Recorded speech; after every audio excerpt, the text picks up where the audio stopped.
ओम नमोर्यंताणं नमो सिद्धाणं नमो आर्याणं नमो वज्रायाणं नमो लोहे सव्वसावणं। मंगलम भगवान वीरो मंगलम गौतमो गणी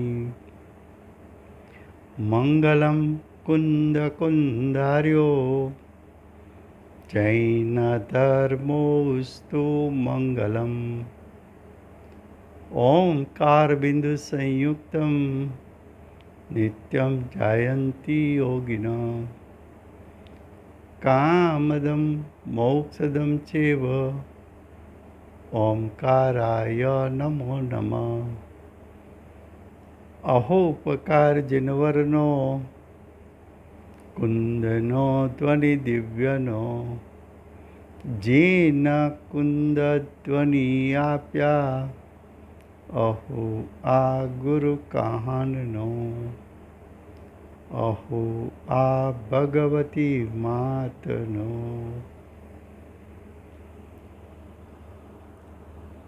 આ અષ્ટપાહુર નામનું અધ્યાત્મશાસ્ત્ર છે. ભગવત કુનકુંદાચાર્ય દેવ ત્રીજું પાહુડ ચારિત્ર પાહુડની રચના કરી છે. ચારિત્ર પાહુડમાં આચાર્ય ભગવાન જે ચારિત્રની આરાધનાથી મોક્ષની પ્રાપ્તિ થાય તેને ચારિત્ર કહે છે.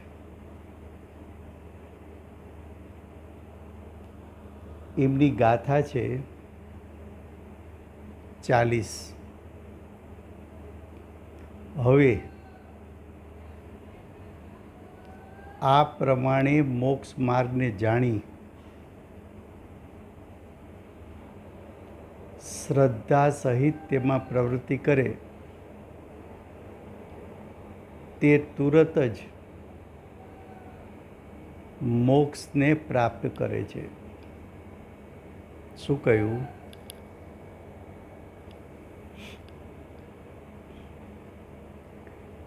કે મોક્ષ માર્ગનું સ્વરૂપ જાણ્યું. જે પ્રકારે જાણ્યું હતું એ પ્રકારે શ્રદ્ધા કરી અને એ પ્રકારે આચરણ કર્યું એટલે કે મોક્ષ માર્ગ પ્રગટ કર્યો. મોક્ષ માર્ગ પ્રગટ કરે તો તે તુરત જ એટલે કે થોડા ભવોમાં જ મોક્ષ માર્ગના ફળ રૂપે મોક્ષ પ્રાપ્ત કરે છે. આ ગાથામાં આચાર્ય ભગવાન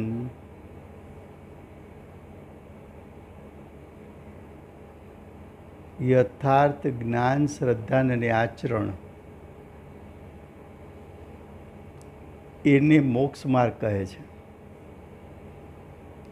અને આ મોક્ષ માર્ગનું ફળ મોક્ષ દર્શાવે છે. ગાથા 40ના શબ્દો છે દગ જ્ઞાન ને ચારિત્ર ત્રણ જાણો પરમ શ્રદ્ધા વડે જે જાણીને યોગી જનો નિર્વાણને અચિરે વરે. એનો અર્થ હે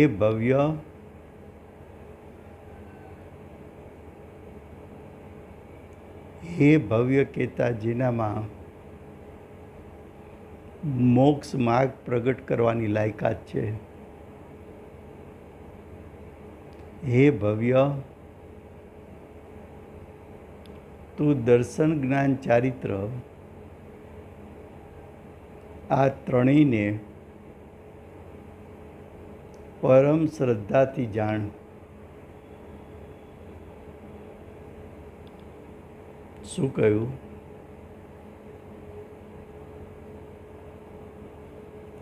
દર્શન, જ્ઞાન, ચારિત્ર એટલે મોક્ષ માર્ગ. એને યથાર્થપણે જાણવો, એનું યથાર્થપણે શ્રદ્ધાન કરવું, શ્રદ્ધાન અને જ્ઞાન કરીને મુનિ એટલે જેમણે આચરણની પ્રાપ્તિ કરી છે એવા મુનિ થોડા જ સમયમાં શ્રીમદ રાજચંદ્રજી કહે છે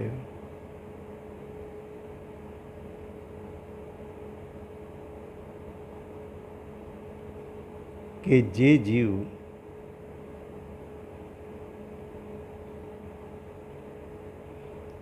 એકવાર સમ્યક દર્શનની પ્રાપ્તિ કરે એ વધુમાં વધુ 15 ભવમાં મોક્ષની પ્રાપ્તિ કરે છે. અને કોઈ એવો અપવાદ ઉત્પન્ન થાય તો અર્ધપૂતગલ પરાવર્તન કાળમાં મોક્ષની પ્રાપ્તિ કરે છે.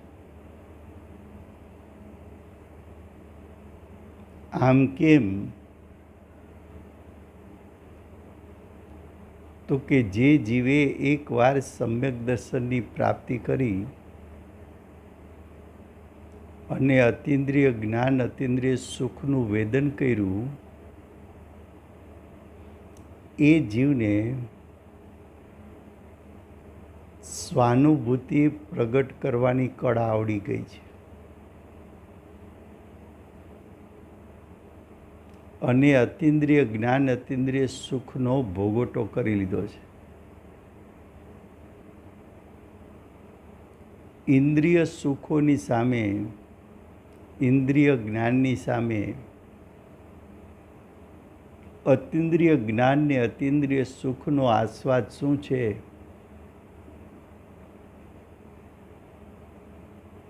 એ જેણે સ્વાનુભૂતિ કરીને જાણ્યું,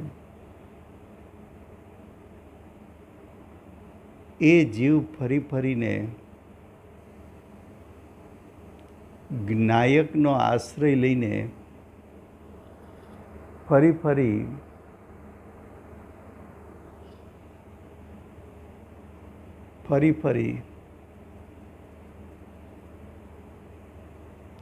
આત્માની અનુભૂતિ કરીને મોક્ષ દશામાં આગળ વધે છે. માટે એ જીવને વધારે ભવ થઈ શકે નહીં. બીજું કારણ એ છે કે જે જીવ ત્રસ પર્યાયમાં આવીને મનુષ્ય ભવ ધારણ કરીને સમ્યક દર્શન, જ્ઞાન, ચારિત્ર પ્રગટ કર્યું, તો ત્રસ પર્યાયના 2000 સાગર એનો જે કાળ છે એમાં જીવ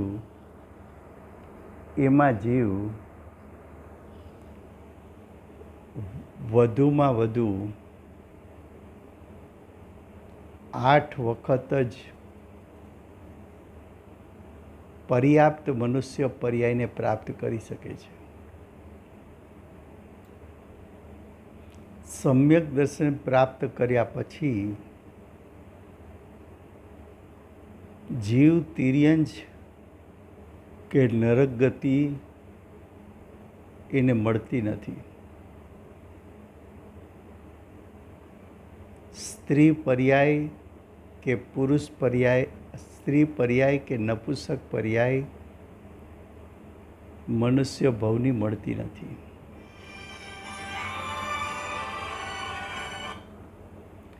માટે આવો જીવ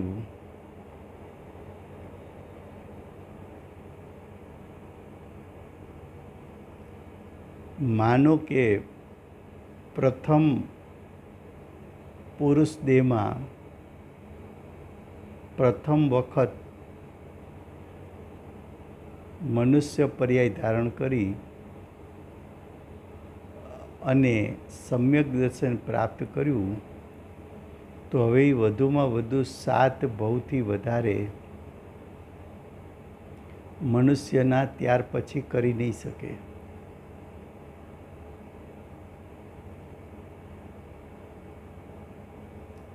તિર્યંચ અને નરકમાં જઈ શકતો નથી. સ્ત્રી પર્યાય કે નપુંસક પર્યાય મળતી નથી. પુરુષ પર્યાયમાં અપર્યાપ્ત પર્યાય મળતી નથી. તો હવે જો 7 વખત વધુમાં વધુ એ દેવગતિમાં જઈ શકે, 7 ભવ વધુમાં વધુ મનુષ્યના કરી શકે અને 8મા મનુષ્ય ભવમાં એ મોક્ષની પ્રાપ્તિ કરી લે. માનો કે કોઈ એવો અપવાદ ઉત્પન્ન થયો અને અર્ધ પૂતગલ પરાવર્તનનો કાળ કાઢે, તો પણ પૂર્વે કરેલા અનંત 4 ગતિના ભવો સામે અર્ધ પૂતગલ પરાવર્તનનો કાળ ઘણો અલ્પ છે. માટે અહીં કહે છે કે થોડા જ સમયમાં નિર્વાણને પ્રાપ્ત કરે છે. હવેનો ભાવાર્થ: સમ્યક દર્શન જ્ઞાન ચારિત્ર ત્રયાત્મક મોક્ષ માર્ગ છે. મોક્ષ માર્ગમાં હોય છે ત્રણેય સાથે: સમ્યક દર્શન, સમ્યક જ્ઞાન, સમ્યક ચારિત્ર. કારણ કે સમ્યક દર્શન થયું ત્યારે આત્માના અનંતે અનંત ગુણો આંશિક શુદ્ધ થયા છે.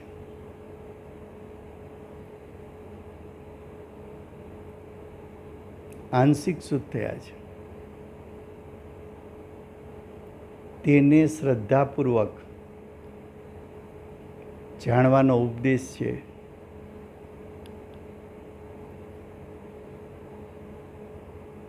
શું કહ્યું? યથાર્થ મોક્ષ માર્ગ કોને કહેવાય એનું શ્રદ્ધાન પણ યથાર્થ હોવું જોઈએ. 363 પાખંડ મતમાં કહેલો મોક્ષ માર્ગ કે દર્શાવેલો મોક્ષ એ કાલ્પનિક મોક્ષ માર્ગને મોક્ષ છે.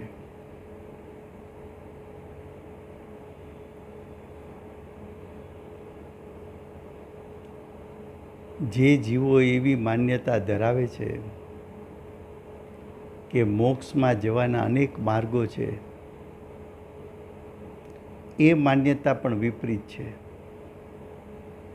શ્રીમદજીએ કહ્યું, 3 કાળમાં પરમાર્થનો પંથ એટલે કે મોક્ષનો પંથ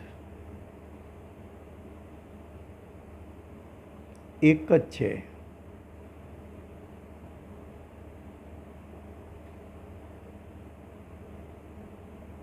આ શાસ્ત્રની શરૂઆત કરતા, પ્રતિજ્ઞા કરતા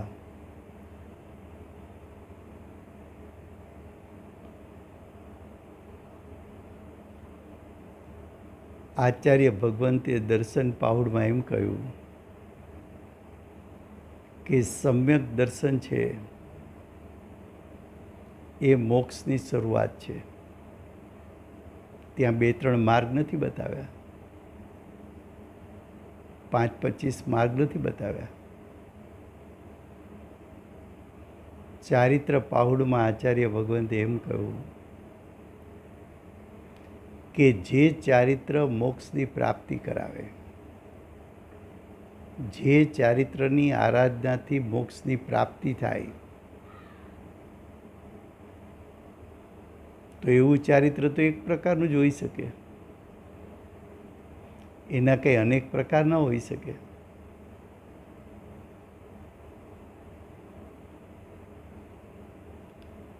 તો તને મોક્ષ માર્ગનું પણ યથાર્થ શ્રદ્ધાન હોવું જોઈએ, યથાર્થ જ્ઞાન હોવું જોઈએ. યથાર્થ શ્રદ્ધાન અને જ્ઞાન વગર તો આચરણ યથાર્થ થવાનું નથી.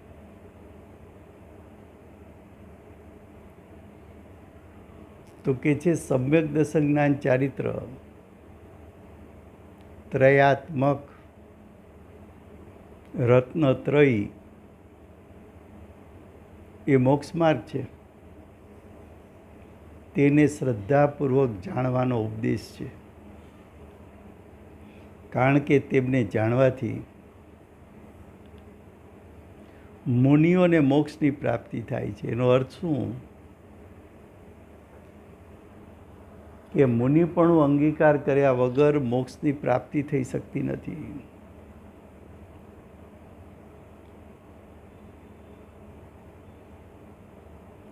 આ થઈ ગાથા 40.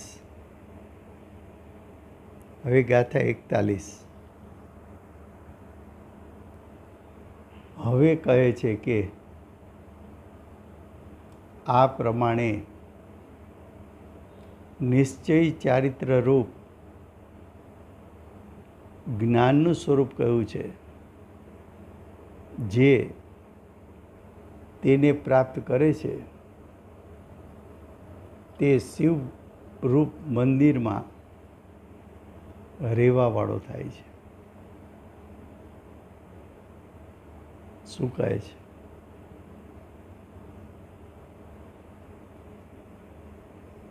કે તીર્થંકર પરમાત્માએ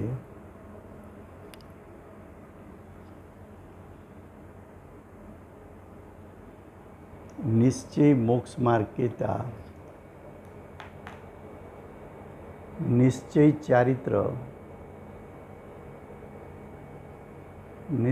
ચારિત્ર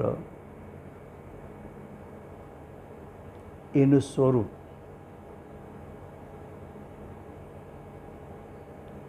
કેવું છે તેનું જ્ઞાન કરાવ્યું છે.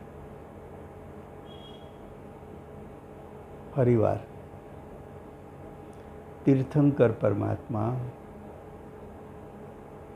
3 કાળ 3 લોકને જાણનારા, જેના જ્ઞાનમાં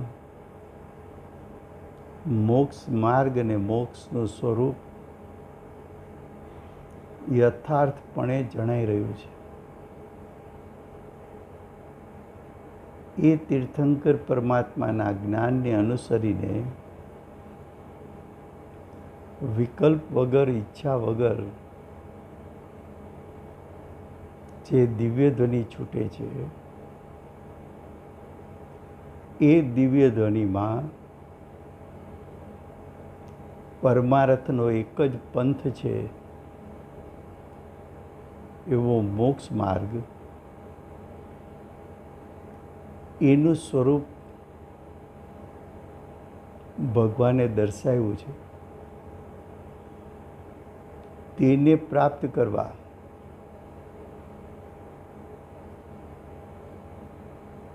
તેને કહેતા મોક્ષ માર્ગને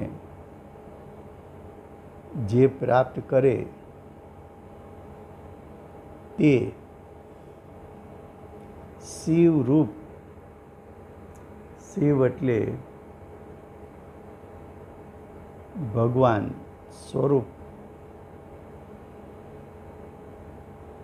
મંદિરમાં રહેવાવાળો થાય છે.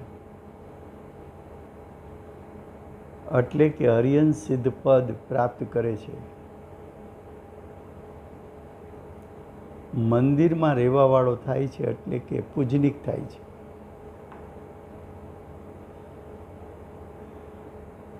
જો ગાથા 41 એના શબ્દો છે, જે જ્ઞાન જળ પીને લહે સુવિશુદ્ધ નિર્મળ પરિણતિ, શિવધામ વાસી સિદ્ધ થાય ત્રિલોકના ચૂડામણી. હવેનો અર્થ, જે પુરુષ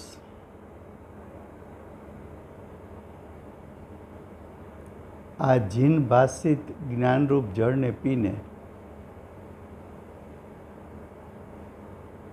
જીન ભાષિત એટલે જીનેન્દ્ર ભગવાને કહેલું, જીન ભાષિત એટલે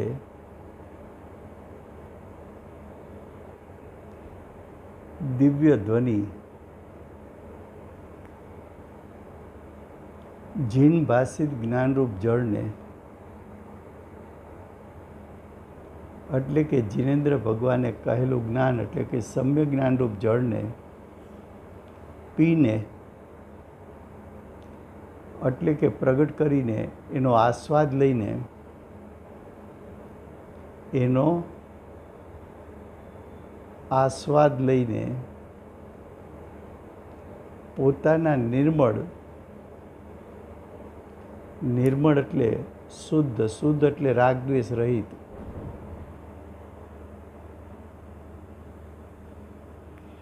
જે જીવને સમ્યક જ્ઞાન થાય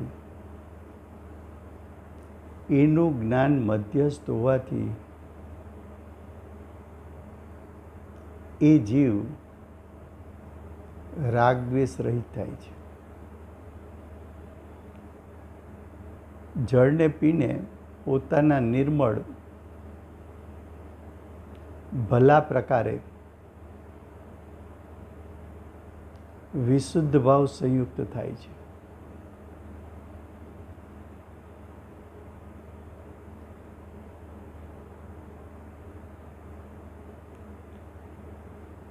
હવે કહે છે, તે પુરુષ 3 ભુવનના ચૂડામણી. 3 ભુવન એટલે 3 લોક. 3 લોક એટલે ઉર્ધ્વલોક, મધ્યલોક, પાતાળલોક.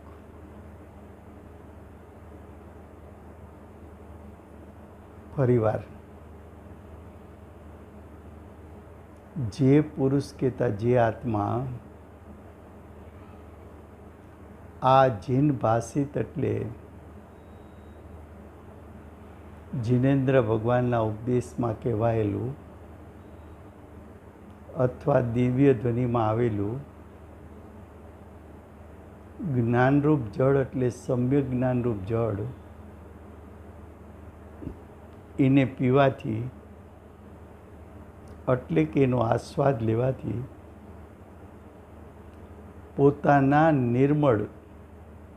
નિર્મળ કહેતા રાગદ્વેષ રહિત ભલા પ્રકારે એટલે હિતકારી, પોતાને હિતકારી વિશુદ્ધ ભાવ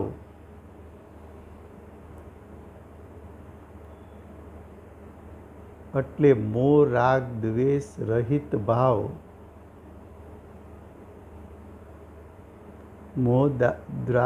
મોહ રાગ દ્વેષ રહિત ભાવ થી સંયુક્ત થાય છે એટલે પ્રગટ થાય છે. સંયુક્ત થાય છે એટલે પ્રગટ થાય છે. સંયુક્ત થાય છે એટલે એને પ્રાપ્ત થાય છે.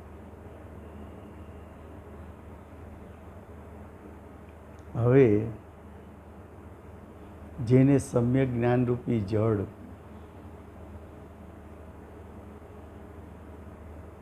એનો આસ્વાદ લીધો, પોતાના પરિણામ મોહરાગદ્વેષ રહિત કર્યા,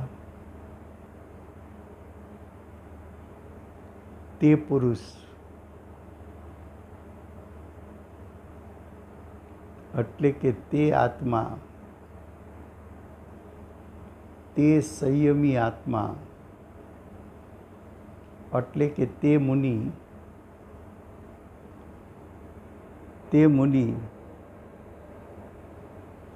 ત્રણ ભુવનના એટલે કે ઉર્ધ્વલોક, મધ્યલોક, પાતાલના ચૂડામણી એટલે શિખર પર અને શિવલય એટલે સિદ્ધ ગતિ એટલે કે શિવાલય એટલે શિવને રહેવાનું સ્થાન, શિવને રહેવાનું સ્થાન એટલે કે સિદ્ધશિલા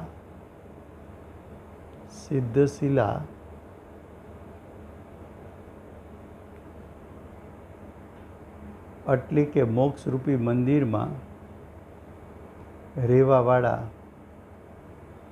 સિદ્ધ પરમેષ્ઠી થાય છે. પરમેષ્ઠી એટલે પરમિષ્ઠ. કયું પદ પરમિષ્ઠ છે? તો કે સિદ્ધ પદ.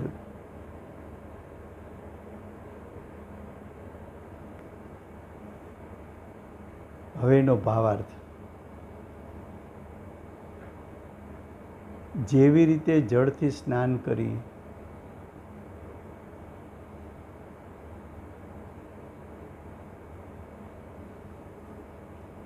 દરરોજ શરીરને સ્નાન શું કામ કરાવે છે? તો કે અંદરમાં ભાવ પણ શુદ્ધ હોવા જોઈએ અને બાહ્યમાં શરીર પણ શુદ્ધ હોવું જોઈએ. હવે સમ્યક દર્શન પ્રાપ્ત ન થયું હોય તો પણ અંતરંગ ભાવથી લૌકિક જીવન શુદ્ધ હોવું જોઈએ અને શરીર પણ શુદ્ધ હોવું જોઈએ. અંતરંગનો ભાવ અને બાહ્યની ક્રિયા બંને વચ્ચેનો નિમિત્ત નૈમિત્તિક સંબંધ એવો સહજ હોવો જોઈએ કે અંદરના પરિણામ વિશુદ્ધ, બહારમાં શરીર પણ વિશુદ્ધ. તો કે જે રીતે જળથી સ્નાન કરી શુદ્ધ થઈને શરીર પરનો મેલ ઉતારી નાખ્યો, એવો ઉત્તમ પુરુષ મહેલમાં નિવાસ કરે છે, રાજમહેલમાં નિવાસ કરે છે. તેવી જ રીતે પેલા દ્રષ્ટાંત આપ્યો, હવે સિદ્ધાંત બતાવે છે. આ જ્ઞાન જળ સમાન છે. જળ સમાન શું કામ કહ્યું? કે જે જ્ઞાન સમ્યક છે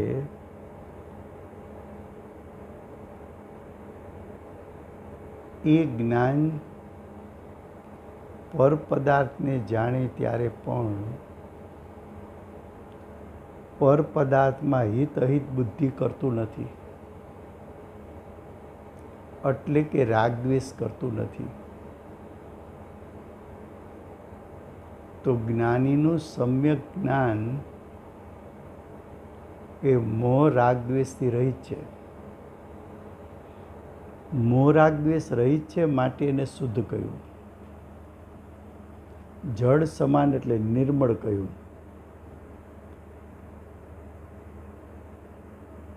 જ્ઞાનીનું જ્ઞાન કેવું છે? તો કે નિર્મળ છે. નિર્મળ કેમ કહ્યું? તો કે કર્મના ઉદયમાં જોડાતું નથી માટે નિર્મળ છે. એ જ્ઞાન મોહ રાગદ્વેષ રહિત છે માટે નિર્મળ છે.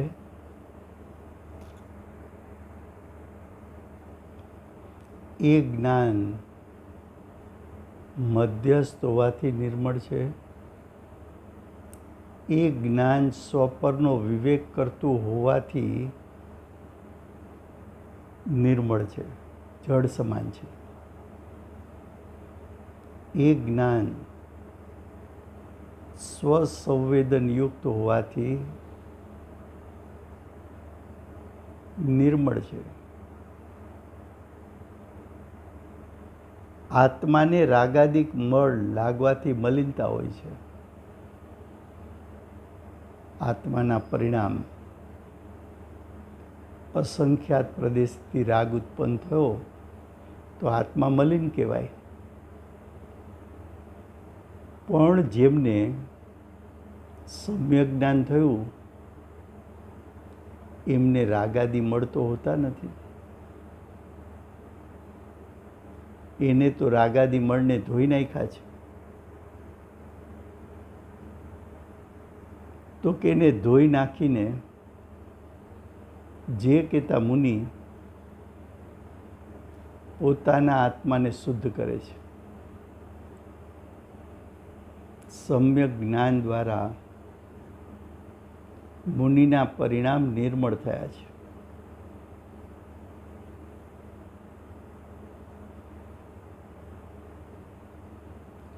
મુનિ જેનો જ્ઞાન ઉપયોગ ઉત્પન્ન થતાની સાથે જ્ઞાયકને સ્પર્શીને ઉત્પન્ન થાય છે. જ્ઞાયકના સ્પર્શીને ઉત્પન્ન થતો જ્ઞાન ઉપયોગ મોહ રાગ દ્વેષ રહિત હોય છે. કારણ કે એ ઉપયોગે સ્વભાવનું અનુસરણ કર્યું છે. એ ઉપયોગે કર્મનું અનુસરણ કર્યું નથી. માટે ત્યાં મોહ રાગ દ્વેષ ઉત્પન્ન થતા નથી. ઉત્પન્ન થતી જ્ઞાનીની જ્ઞાન જ્યોત નિર્મળ છે, શુદ્ધ છે.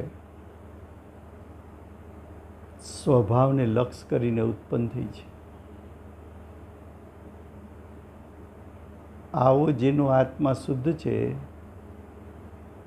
તે એટલે મુનિ, એવા મુનિ મુક્તિરૂપી મહેલમાં રહીને મોક્ષરૂપી મહેલમાં રહીને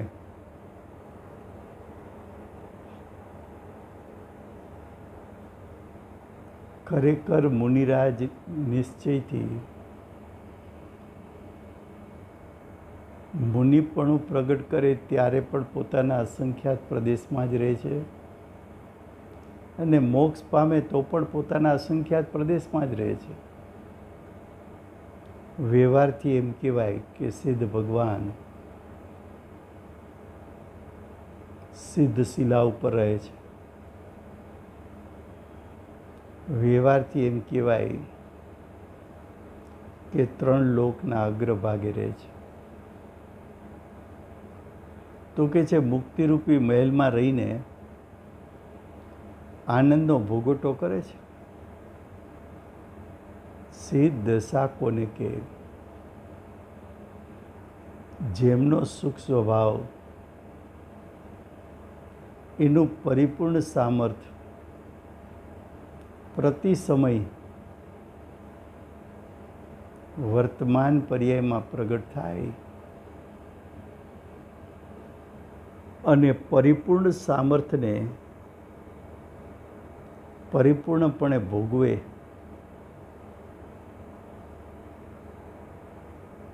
એવો આનંદનો ભોગવટો સાદી અનંતકાળ સુધી સિદ્ધ પરમાત્માને પ્રતિ સમય રહે છે.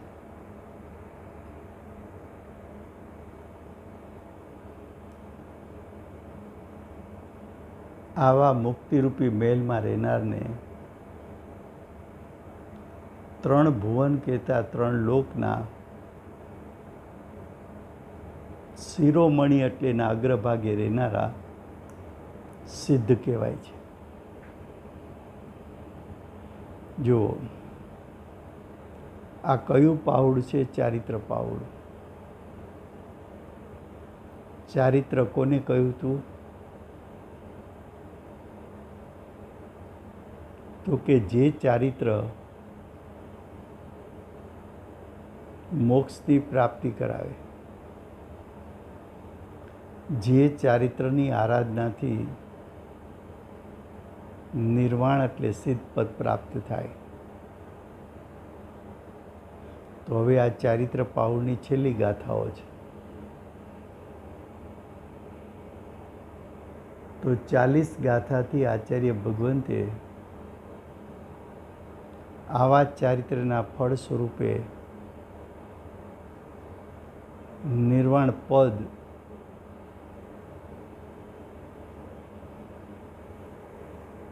તો નિર્વાણની વાત આચાર્ય ભગવંત કરે છે. 40 ગાથામાં કરી હતી, આ 41 ગાથામાં કરી. હવે ગાથા 42.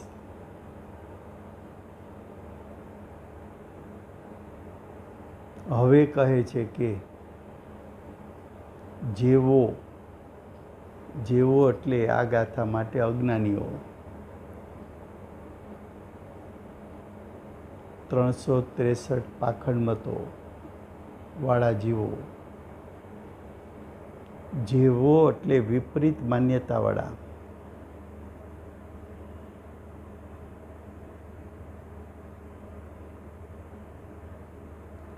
વિપરીત માન્યતાવાળા એટલે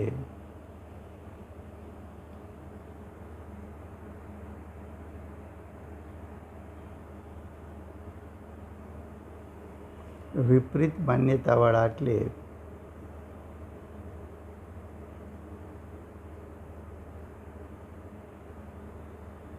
જ્ઞાન ગુણથી રહિત છે, એટલે કે અજ્ઞાની છે. જ્ઞાન ગુણથી રહિત એટલે અજ્ઞાની. જ્ઞાન ગુણથી રહિત એટલે સમ્યક જ્ઞાનથી રહિત.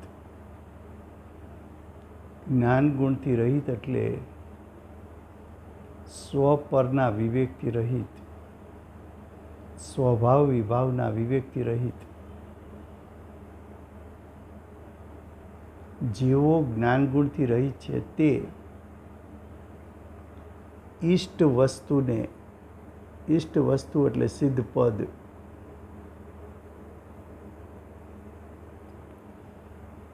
પ્રાપ્ત કરતા નથી. તેથી ગુણ દોષને જાણવા માટે આ ગુણ છે ને આ દોષ છે એવું જાણશે કોણ?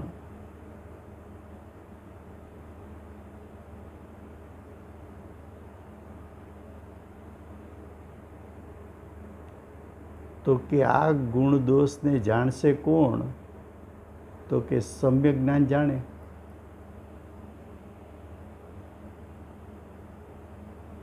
ગુણ તો વિતરાગતા છે, દોષ તો વિભાવ છે. આ સ્વભાવને આ વિભાવ એને જાણશે કોણ?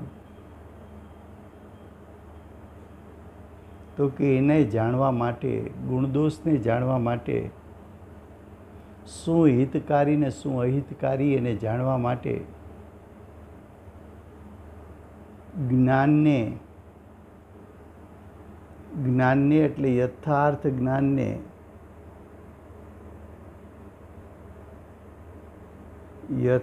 જ્ઞાનને સારી રીતે એટલે સમ્યક રીતે જાણવું, એવું 42 ગાથામાં સિદ્ધ કરવામાં આવે છે. હવે જુઓ 42 ગાથા. જે જ્ઞાન ગુણથી રહિત તે પામે ન લાભ સુઈ ઈષ્ટને, ગુણ દોષ જાણી એ રીતે સદજ્ઞાનને જાણો તમે. શું કીધું? જે જીવ જ્ઞાન ગુણથી રહિત છે એટલે કે સમ્યક જ્ઞાનથી રહિત છે.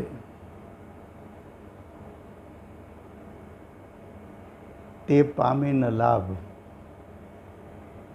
અતિન્દ્રિય જ્ઞાનને અતિન્દ્રિય સુખનો એને લાભ ન મળે.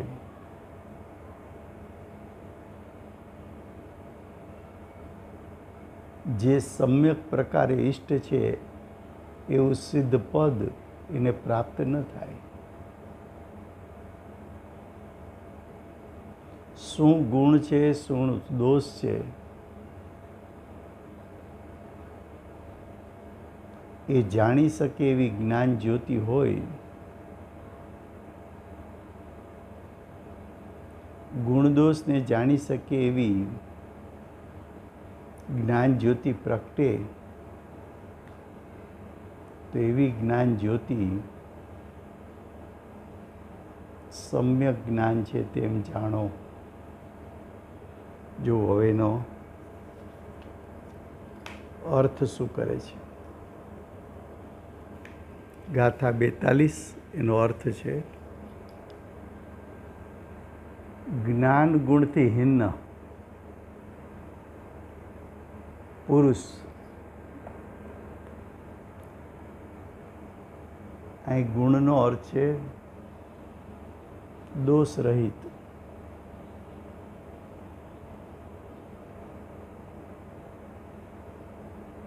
ગુણ એટલે સમ્યક. ગુણ એટલે ગુણ એમ નહીં, દ્રવ્યમાં અનંત ગુણ છે એમ નહીં. ગુણ એટલે દોષ રહિત. તો કે છે જ્ઞાન ગુણથી હિન્ન પુરુષ, એટલે કે સમ્યક જ્ઞાનથી હિન્ન પુરુષ પોતાની ઈચ્છિત વસ્તુને, પોતાની ઈચ્છિત વસ્તુ તો સિદ્ધ પદ છે, એનો લાભ પ્રાપ્ત કરતો નથી. એટલે સિદ્ધ પદની પ્રાપ્તિ થતી નથી. તેથી આ પ્રમાણે જાણીને, એટલે કે ગુણ દોષને યથાર્થપણે જાણીને, હે ભવ્ય, એટલે કે મોક્ષ માર્ગની પ્રગટ કરવાની લાયકાતવાળા જીવ, તું પૂર્વોક્ત સમ્યક જ્ઞાનને, સમ્યક જ્ઞાન એટલે ગુણને ગુણ તરીકે જાણે, દોષને દોષ તરીકે જાણે, એવા સમ્યક જ્ઞાનને જાણ. એટલે કે એવું સમ્યક જ્ઞાન પ્રગટ કર.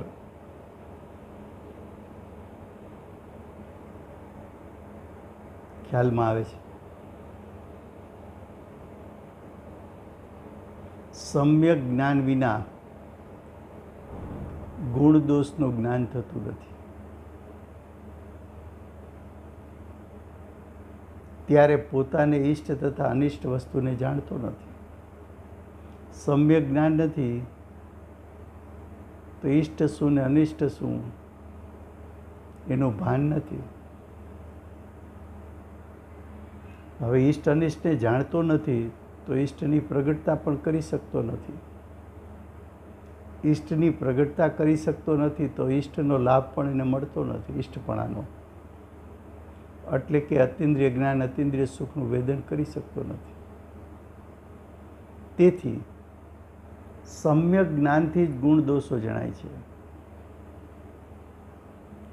સમ્યક જ્ઞાનથી ગુણ દોષ જણાય છે, માટે તું સમ્યક જ્ઞાન પ્રગટ કર. કારણ કે સમ્યક જ્ઞાન હે ઉપાદેય કરી શકે છે. શું ગ્રહણ કરવું, શું છોડવું, એનો વિવેક સમ્યક જ્ઞાન કરી શકે છે. વિભાવને હે કરવો અને સ્વભાવને ગ્રહણ કરવું એ સમ્યક જ્ઞાન ગ્રહણ કરી શકે છે. તો હે ઉપાદેય વસ્તુઓનું જ્ઞાન થતાં હે ઉપાદેયને જાણતા સમ્યક ચારિત્ર પ્રગટ થાય છે. તેથી જ્ઞાનને જ ચારિત્રમાં મુખ્ય કહ્યું છે. જો આ 42 ગાથા થઈ.